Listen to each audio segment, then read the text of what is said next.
Muito boa tarde, bom dia, boa noite. Alexandre Lozada aqui, você está no meu escritório, você está no meu canal aqui no YouTube.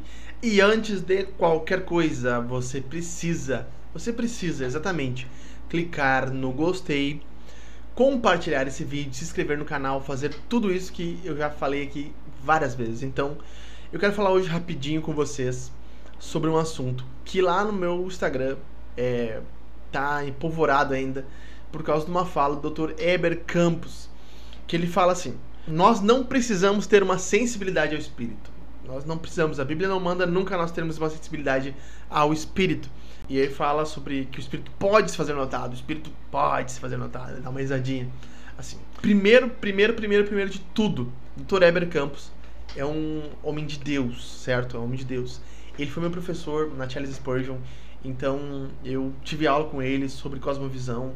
Foi fantástico, ele é muito bom, muito didático e tudo mais. Não tô falando isso aqui para depois bater, eu tô falando isso honestamente, certo? Porque ele é de fato um homem muito inteligente, um homem muito bom.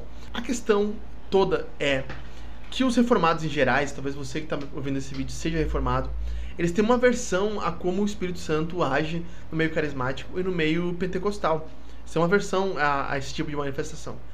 E isso, pra mim, ela vai contra um princípio da sola escritura.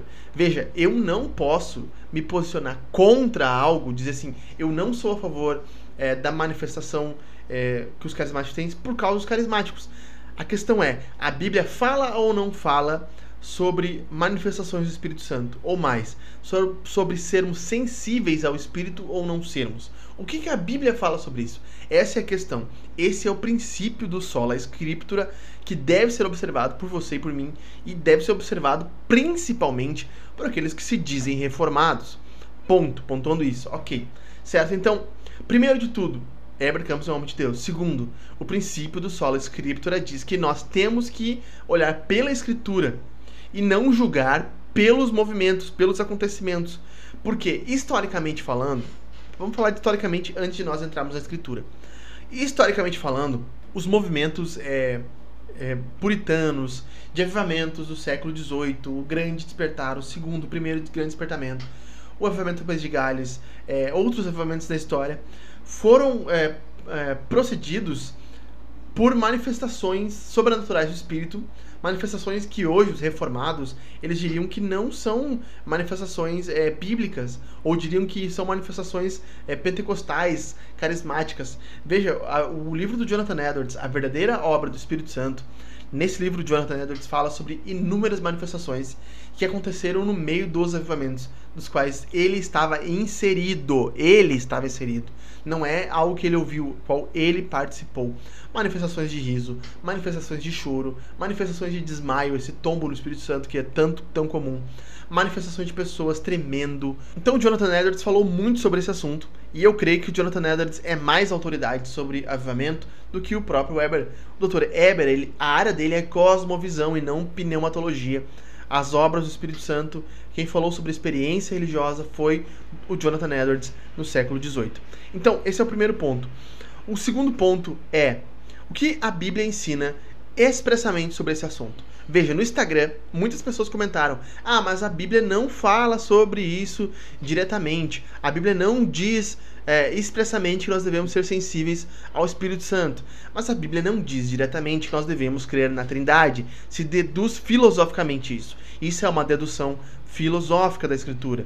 Então há coisas que a Bíblia não diz diretamente. Ela não diz diretamente que você deve colocar o seu dinheiro num banco. A Bíblia não diz diretamente que você deve ter um celular. A Bíblia não te diz diretamente que você deve ter um Instagram para você comentar no meu vídeo ali, ou um YouTube para você assistir o vídeo que eu estou gravando aqui. Mas o que nós temos são diretrizes de como algumas coisas devem acontecer. Então vamos lá. O que a Bíblia diz sobre o Espírito Santo? Em alguns aspectos aqui, para não ficar tão longo esse vídeo. Primeiro é que no Antigo Testamento nós vemos que Sansão, ele perde a presença do Espírito sem que ele perceba. Ou seja, há uma falta de sensibilidade no Espírito Santo. O Espírito poderia se fazer notado? Poderia. Mas o Sansão perdeu o Espírito Santo, perdeu o Espírito que estava sobre ele por falta de sensibilidade. Ele havia pecado e ele não sentiu que o Espírito o havia abandonado. No Novo Testamento, nós vemos que o Espírito Santo, algumas vezes, ele se manifesta de forma notória, a ponto de tremer ambientes, ou a ponto de aparecer com uma voz audível, como foi no caso de Jesus. Nós vemos também que o Espírito Santo, algumas vezes, ele tem uma voz mais sutil. Por exemplo, quando os presbíteros decidem, lá em Atos 13, quem eles deveriam enviar como apóstolos para a pregação aos gentios. A Bíblia diz em Atos 13 que pareceu para eles que o Espírito estava direcionando isso, ou seja, eles tiveram uma dedução. A Bíblia diz também que o Espírito Santo ele pode ser apagado, que o Espírito Santo ele pode ser esfriado. A Bíblia diz que os dons eles podem ser esfriados. A Bíblia diz que nós podemos ser ignorantes quanto aos dons, lá em 1 Coríntios 14. A Bíblia diz que nós podemos sentir no nosso coração o amor de Deus sendo derramado por nós. Ou seja, há sim uma necessidade de sermos sensíveis ao Espírito Santo.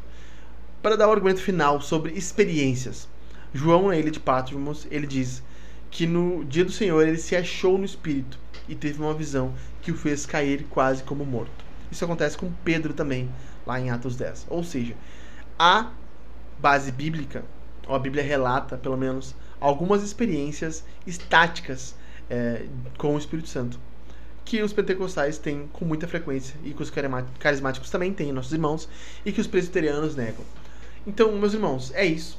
Curta esse vídeo, compartilhe, comenta aqui, você concorda com o que eu falei aqui ou você discorda, tá bom? Não se esqueça de se inscrever no canal. Um abração, valeu!